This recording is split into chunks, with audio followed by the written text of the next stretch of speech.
नमस्कार साथियों, मैं नेहा शर्मा कुंजल क्लासेज में आपका हार्दिक स्वागत और हार्दिक अभिनंदन करती हूँ।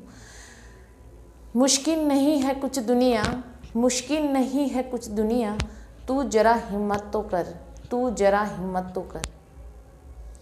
ख्वाब बदलेंगे हकीकत में, ख्वाब बदलेंगे हकीकत में, तू जरा कोशिश तो कर, तू जरा कोशिश तो कर।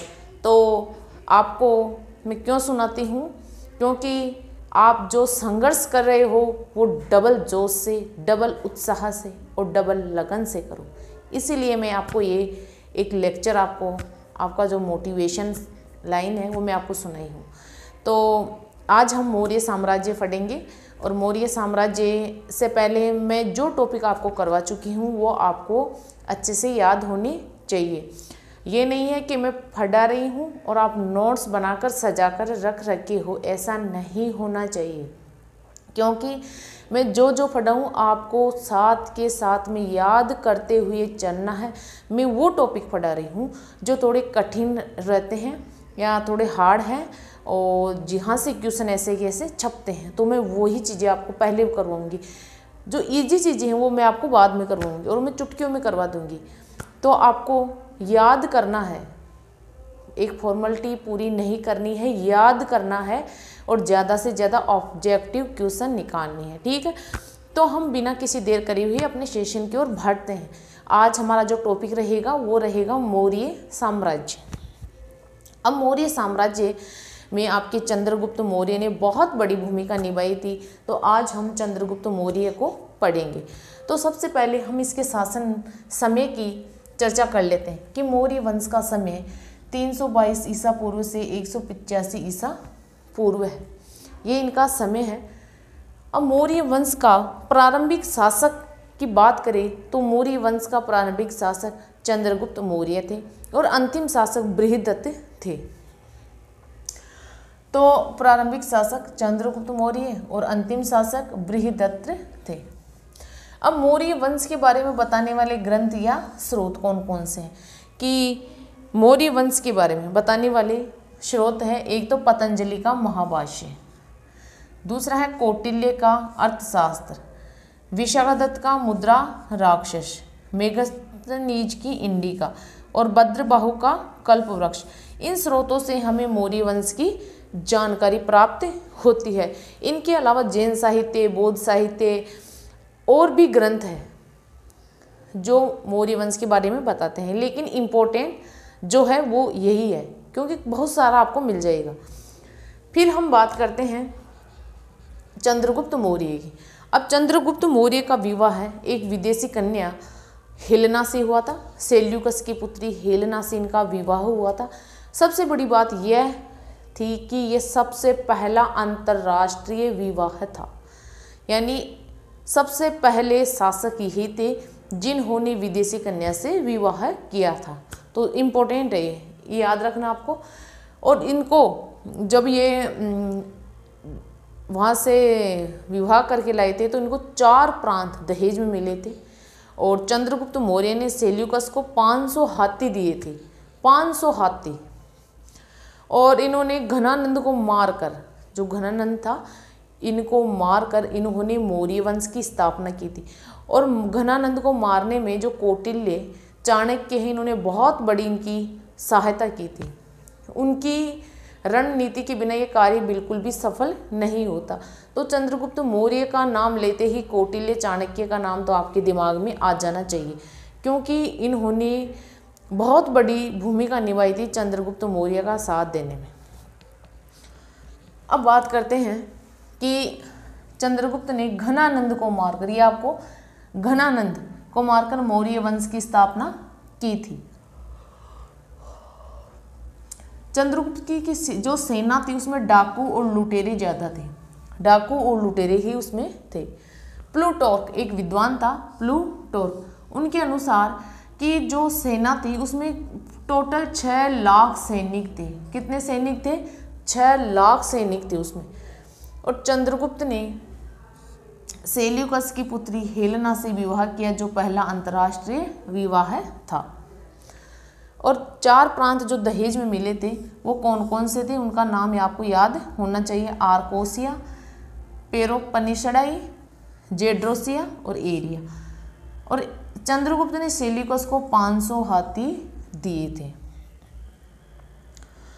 अब मतलब कि चंद्रगुप्त को कई साहित्यों में क्षत्रिय बताया गया, कई में ब्राह्मण, कई में शूद्र, तो सब अलग अलग मानते हैं। तो देखो चंद्रगुप्त को जैन और बौद्ध साहित्य में क्षत्रिय बताते हैं, ब्राह्मण साहित्य में शूद्र बताते हैं, कोई वैश्य बताते हैं, कोई ब्राह्मण बताते हैं, सबका अलग अलग मत है। चंद्रगुप्त ने श्रवणबेलगोला में भद्रबाहु के नेतृत्व में संलेखना पद्धति द्वारा प्राण त्यागे थे। ये इंपॉर्टेंट, इसको भाई लगा लो, इंपॉर्टेंट, मोस्ट इंपॉर्टेंट है। श्रवणबेलगोला स्थान में भद्रबाहु के नेतृत्व में संलेखना पद्धति से अपने प्राण त्याग दिए थे और ईश्वर को प्यारे हो गए थे। तो इसका स्क्रीनशॉट ले लीजिए।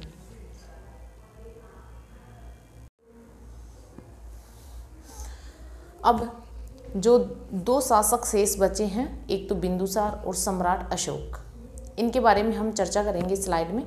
फिर जो अगली क्लास आएगी उसमें मौर्य प्रशासन के बारे में, क्या कौन कौन से मंत्री थे, इनके बारे में हम चर्चा करेंगे। अब है बिंदुसार।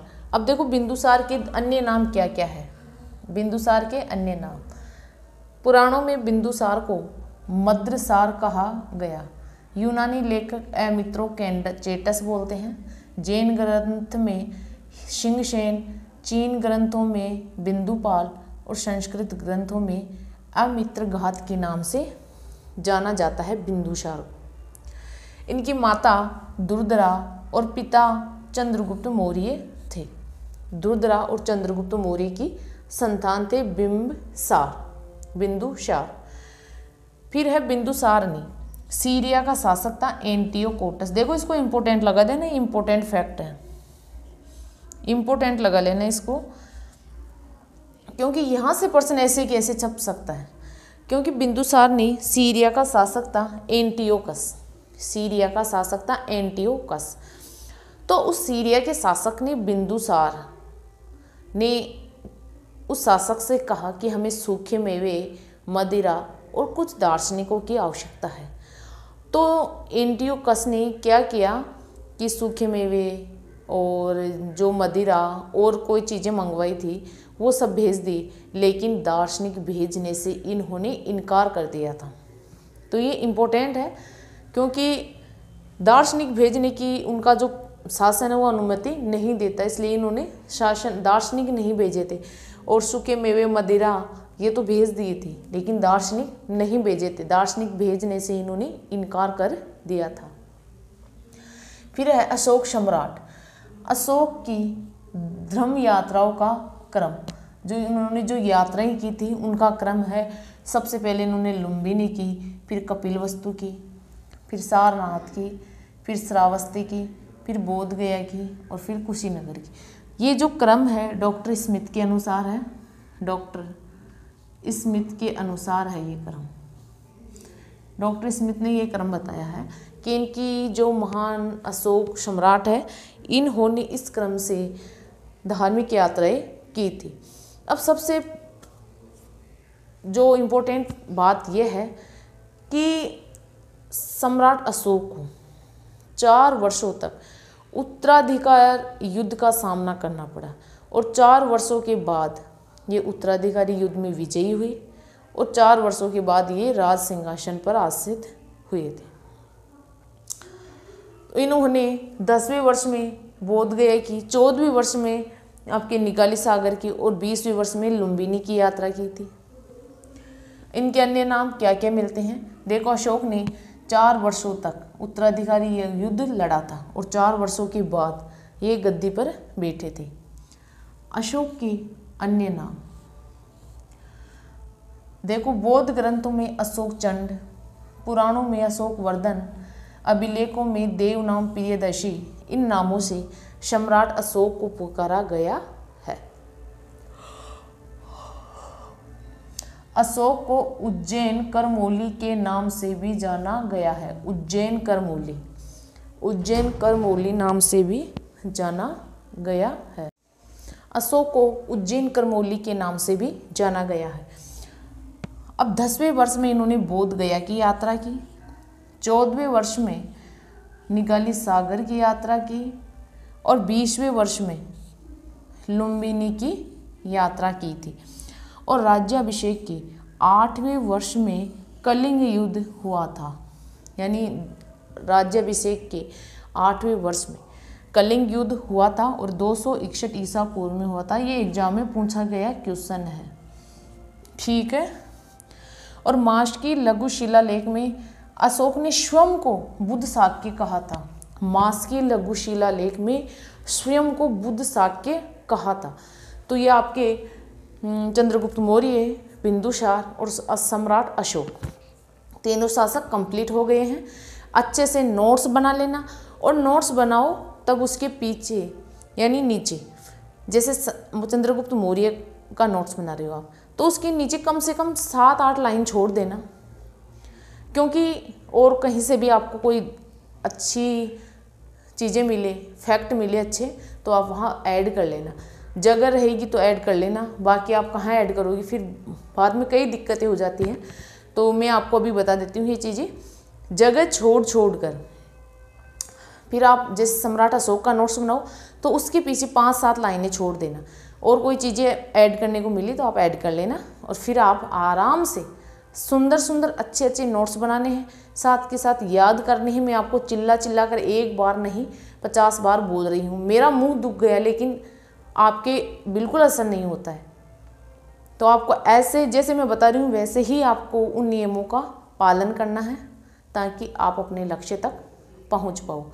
तो मिलते हैं अगली क्लास में। जय हिंद, जय भारत।